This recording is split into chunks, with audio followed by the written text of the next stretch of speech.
What's going on, guys? Welcome back to my YouTube channel. Today I'm showing you my new Elvi, and this is an espresso machine, and you can brew a espresso, cappuccino, latte, and you can do also manually make the espresso by pressing this button.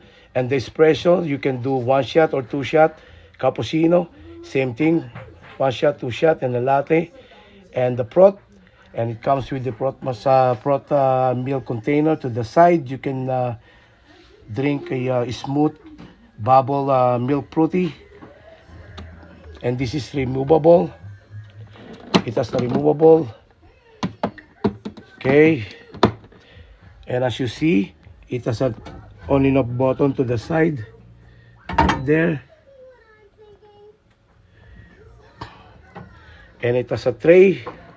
It has a stainless steel tray to the on the top, and the repealing station for the wire. You can put it to the back by pull this thing up, and you're able to repeal your wire. And this is the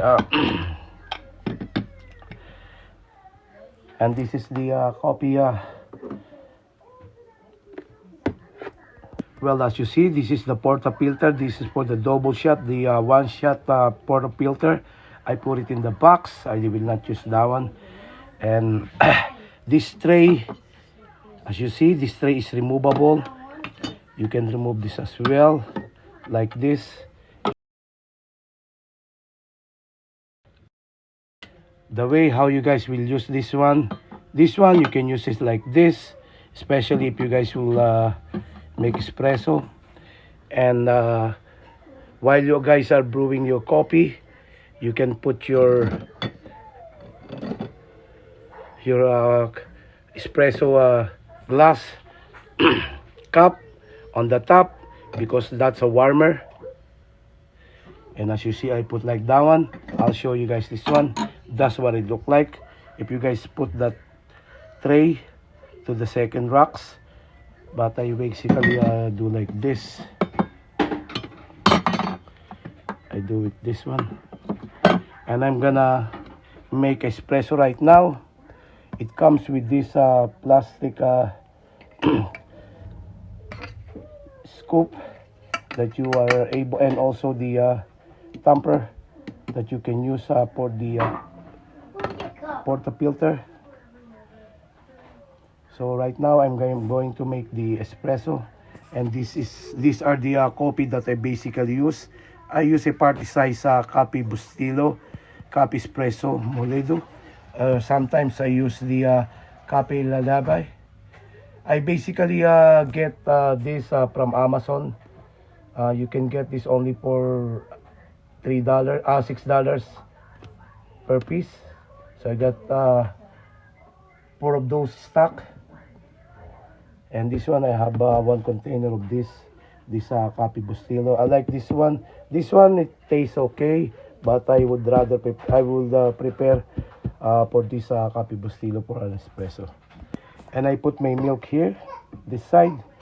So now we're going to make an espresso.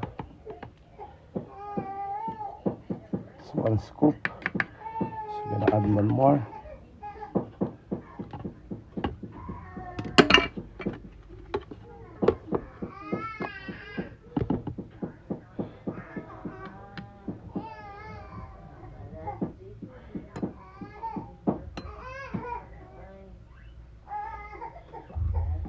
And top.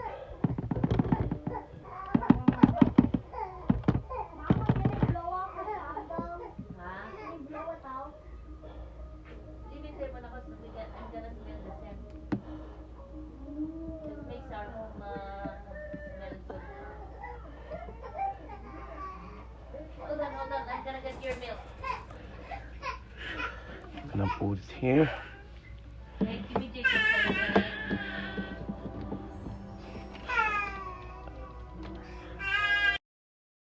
On. Now it's already on.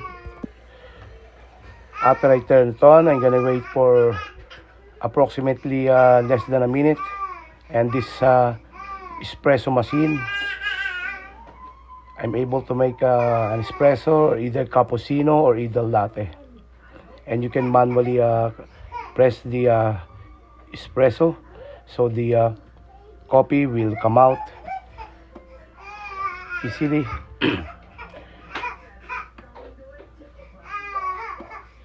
Right now, I probably make a cappuccino. Now, if you see the light, the LED light that is stop, that it will stop, no more blinking, it means to say that you're able to use this espresso machine. Now I'm going to use it. While I'm waiting for that, the cup gonna warm up, because this tray on the top, it's gonna warm up. And I will pointing you out for those people who wants to buy this type of espresso machine. You can put at the back, and you can put it like.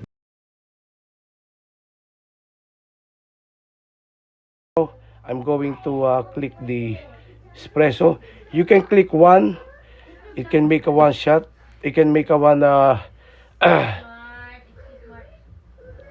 It can make one espresso, or either you can make a two. Let's click one.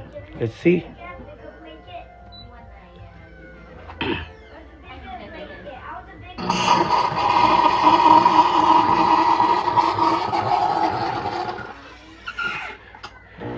You see the fruity, it already came out. Now the next thing that will come out is the coffee. Look how smooth the coffee is.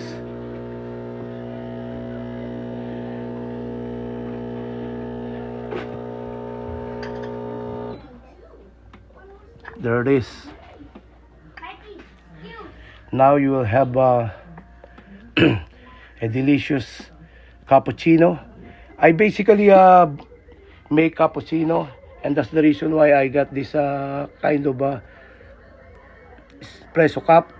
As you see the milk fruity. It's smooth and it bubbles on the top. The top of the coffee, and the coffee separated underneath. You see how this LB make an espresso or either cappuccino. But this one is a cappuccino. I love drinking cappuccino. I'm gonna stir it up, mix it. Look the fruity, the milk fruity, the textures of the bubbles. You see, it's very smooth. Let's taste it.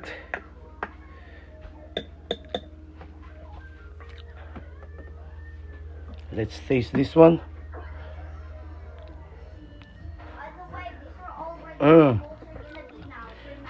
If you guys never try to use an espresso machine, this is a 3-in-1 that it costs you $120. You can buy this online. You can buy it from eBay, Amazon, or either Walmart.com. Again, this is an LFI 3-in-1, so you can make espresso, cappuccino, and latte. And you can do manually the espresso and manually use the froth. And after you do that, you are able to clean it up by pressing this and turn this dial all the way up there, and it will clean the containers of this milk container. So again, this is the Elevate, the 3-in-1 espresso machine. I highly recommend you guys. I give a big thumbs up for this type of espresso machine. And as you see, I made my own cappuccino. And today is December 31st. And the New Year's coming in the evening. Right now it's 9:05 a.m. and I make this video. So for those people who are in the market of searching for the right coffee machine or espresso machine rather, so I will highly recommend this brand, Elevate. Buy it. You will not regret this type of machine, and you'll love it. And I'll pointing you out, guys, also that buy this type of Cafe Bustelo for your espresso, and also the coffee lullaby, and you will taste the good espresso, cappuccino, and latte in the morning. I hope you guys keep watching my YouTube channel. If you guys found my YouTube channel helpful, don't forget to subscribe. I need your subscription so that I will continue uploading more videos to come. Like, share, subscribe to my channel, and comment down below. I catch you guys later for my next video. Again, this is an Albay 3-in-1 coffee machine. May God bless you all. Bye for now. God bless.